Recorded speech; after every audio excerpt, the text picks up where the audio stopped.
Hello नमस्कार साथियों, मैं संतोष कुमार आप लोगों के लिए ये दैनिक जागरण संपादकीय है जो कि 80 शब्द प्रति मिनट की गति होगी। और जो लोग अभी तक हमारा चैनल सब्सक्राइब नहीं किए हैं वो जाके कर लें, जिससे कि आगे आने वाले वीडियो आप लोगों तक आसानी से पहुंच सकें। मैटर स्टार्ट होगा 5 सेकंड बाद। स्टार्ट।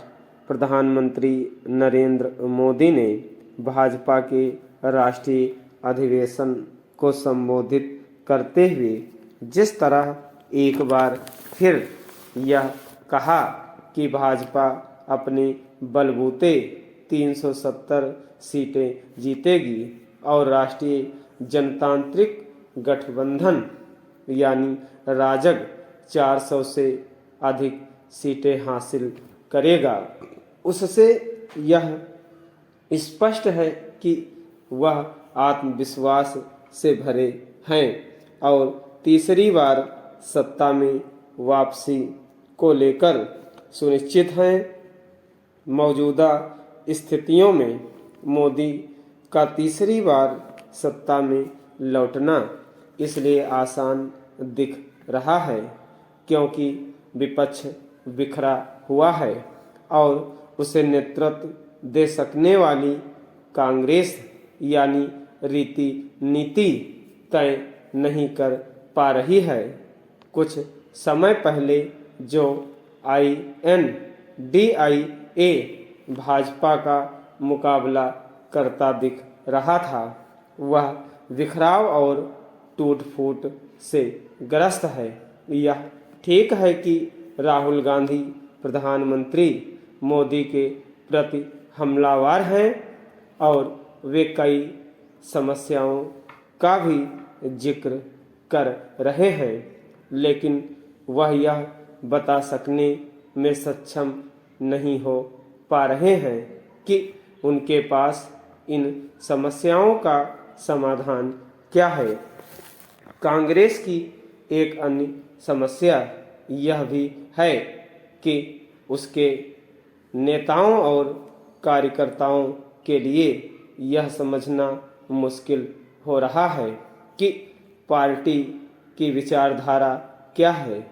इन स्थितियों में आम चुनावों की घोषणा के पहले ही यह वातावरण निर्मित हो रहा है कि भाजपा का फिर से सत्ता में लौटना मुश्किल नहीं।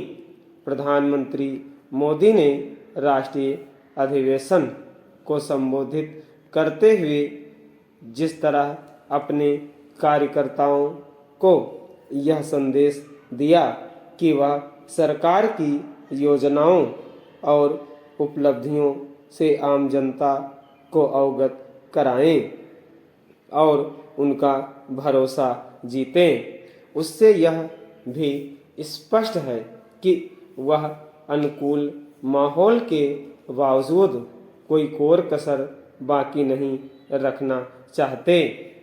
मोदी ने पिछले 10 साल के अपने कार्यकाल की प्रमुख उपलब्धियां गिनाते हुए यह भी कहा कि तीसरी पारी में कई क्रांतिकारी फैसले लिए जाएंगे।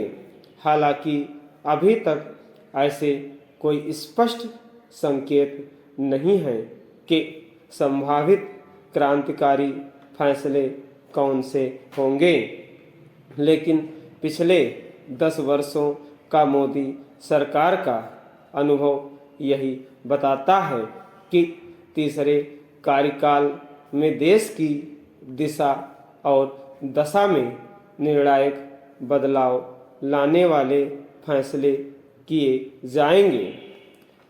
भारत को एक विकसित राष्ट्र बनाने के लिए ऐसे फैसलों की आवश्यकता भी है।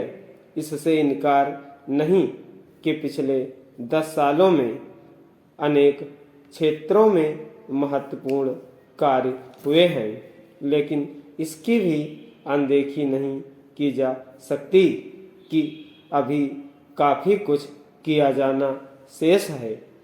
निश्चित रूप से प्रधानमंत्री का यह कहना सही है कि उनके कार्यकाल में जम्मू कश्मीर से अनुच्छेद 370 हटाने का बड़ा और साहसिक फैसला हुआ तथा राम मंदिर निर्माण की सदियों पुरानी आकांक्षा पूरी हुई।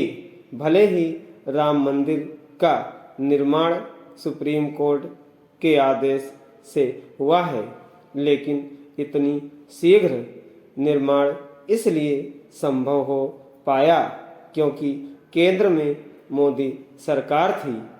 प्रधानमंत्री ने अपनी सरकार की उपलब्धियां गिनाते हुए यह भी कहा कि उनके कार्यकाल में कोई घपला घोटाला नहीं हुआ।